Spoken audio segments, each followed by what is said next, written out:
It's about a month into the pandemic, and we get the call that we've all feared. Massachusetts General Hospital is about to run out of ventilators, and we, as doctors in the emergency department, have to learn this new algorithm to decide which patients are going to go on a ventilator and which patients we don't predict will survive. We are terrified for our patients, and we're terrified for ourselves. One of my doctor colleagues says, what if we need a ventilator? In the end, we know that we'll do what we've always done, which is make the best decision we can at the bedside. In those weeks and months, our shifts ended the same way. Exhausted, I would go to the basement of the hospital and get new scrubs. And I'd go in the bathroom and ever so carefully try to avoid touching anything and exchange my contaminated scrubs for my new scrubs. And then I'd walk to my car, wipe down the handles, and finally get in the car and take off my mask and feel like I could finally breathe without my mask on. I'd trudge home and forage in our garage where we were quarantining our groceries, starving because we didn't ever eat on a shift. And then I would doom scroll until about 3 or 4 o'clock in the morning, just trying to learn about this new virus and how to manage it. In the morning, I'd wake up and take over homeschooling our 3-year-old and our 6-year-old children. As a reporter, my husband would work during the day, and I would take the evening and weekend shifts in the emergency department just to figure out some kind of childcare for our children. I tried to follow what the school was telling us in terms of lessons plans, but soon discovered that teaching young children is really just not my strength. I don't know why 3 + 2 is 5, it just is.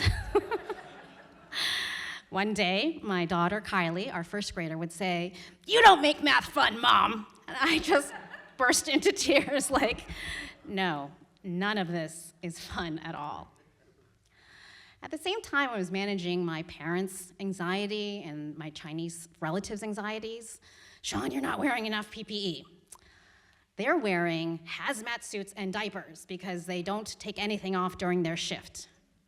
"Okay, Mom, I will go find something." So I go to, I look online, and the only thing left is this painting coverall from Home Depot, but it's extra, extra large. And I put it on, and I think, COVID or not, Mom, I'm not wearing diapers, and I'm not wearing this coverall to work. I was used to stress, in my job as an emergency doctor, but there was just no reprieve from the constant, "Mama, Mama, Mama, Mama." The only time I had alone was on my stationary bike in the basement, where I would just pedal and pedal my frustration and my stress away. Desperate, I basically looked online and said, "I need help," and we signed up my first grader, Kylie, for an online writing class. Just desperate to have someone teach her that knew what they were doing. Because back at the hospital, it wasn't just ventilators we were running out of. Sometimes PPE and masks were in short supply. I'd have to forage around the ED, or the emergency department, looking for goggles, and then we'd wear these recycled N95 masks day after day. We'd complain to our administrators, and they'd say, "Well, there really isn't good data. There are no good data for mask wearing." And I basically was seething at this point, wanting to protect myself and my colleagues and my patients and my family. I knew that masks save lives. I knew that we could try to get ahead of this pandemic. I knew this because my great-grandfather, Ulienda, invented the first respirator mask 100 years ago in China. He basically wrote the blueprint on how to end pandemics, or epidemics, I should say, and how to save lives. At work, when I told my colleagues, they'd say, "Oh, that's cool, but we still need high-quality data." Fine, forget my great-grandfather. Can't we just look to the East? Because they've been dealing with this for the last 4 or 5 months. They're all wearing masks in Asia. Can't we look outside of the West for some solutions sometimes? I finally went to the press and wrote op-ed articles for CNN and US News and World Report talking about what my grandfather had done and masks. And I was one of the first physicians in emergency medicine to just talk about what was happening on the front lines. I was just basically asking people to socially distance and wear masks.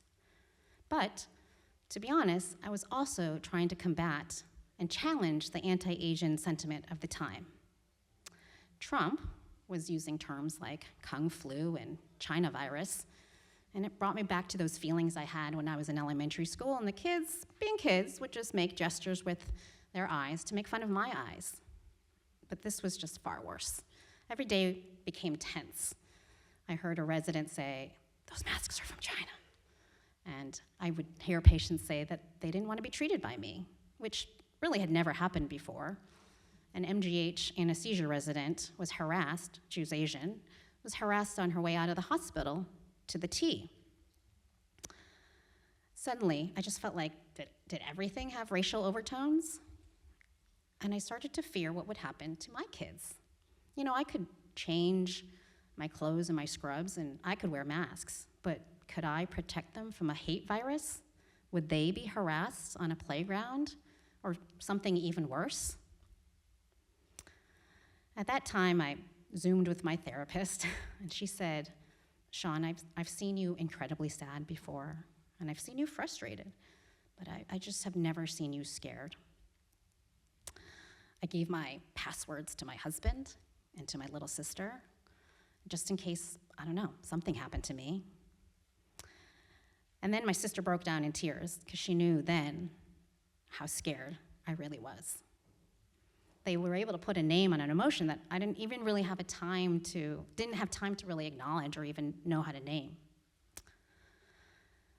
Thankfully, months later and weeks later, things improved. We didn't run out of ventilators, we didn't lose any colleagues, and ultimately people started to take masks wearing seriously. But I was still really concerned about what was happening in terms of anti-Asian sentiment, and I knew I wanted to do something, but honestly, I was just too exhausted to go to a rally or a protest. But I still felt like I wanted to try and make a difference.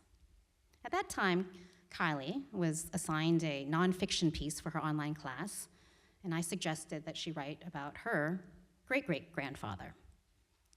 And thankfully, then, she actually listened to me as a mom, because now it's like, bruh, mom, please.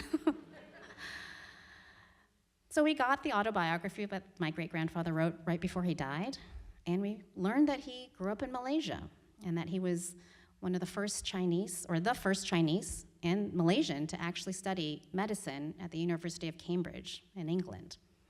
He was ultimately recruited to northern China in 1911 to fight this deadly plague.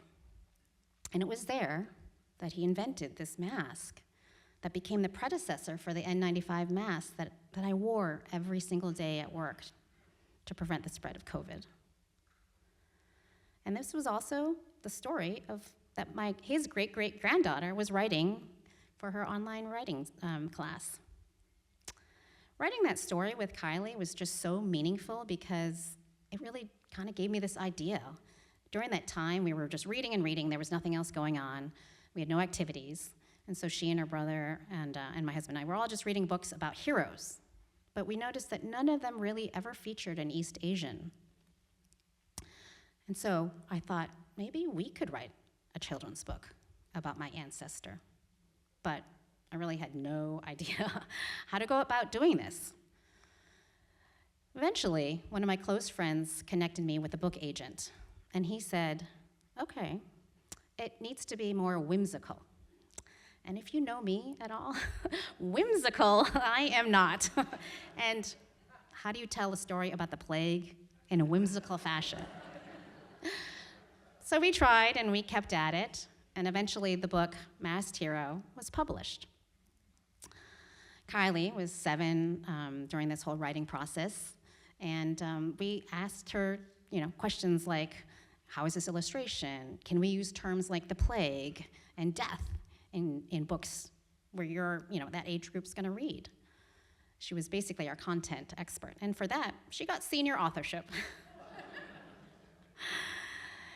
A couple years later, fast forward a couple years later, we were traveling all over the United States doing book talks and doing interviews with the media, and she was asked how it felt to be an author. And she, in her shy manner, said, I've always wanted to be an author since kindergarten. And now I am. I chuckled and was proud of her and happy for her. Back at home, at our home library, a mother came up to me at one of our talks and she said, I'm so glad you wrote this book, because I've not been able to find a book for my daughter that featured an Asian as a hero. I started to tear up and I hugged her, because this is exactly why I wrote the book. Maybe I couldn't change the minds of adults, but maybe I could change the minds of kids about racial attitudes. Maybe I could give East Asian kids a source of pride. I'm glad I retired from homeschooling, but I'm really forever grateful for that time to do that nonfiction piece with my daughter for that online class that never would have happened otherwise without COVID, because I never would have delved into the life of my great-grandfather, and we never would have written that book, because that book was my outlet for all of my fears and frustrations and my stress. And that book gave me hope to hang on, that the pandemic could and would eventually end. Thank you so much.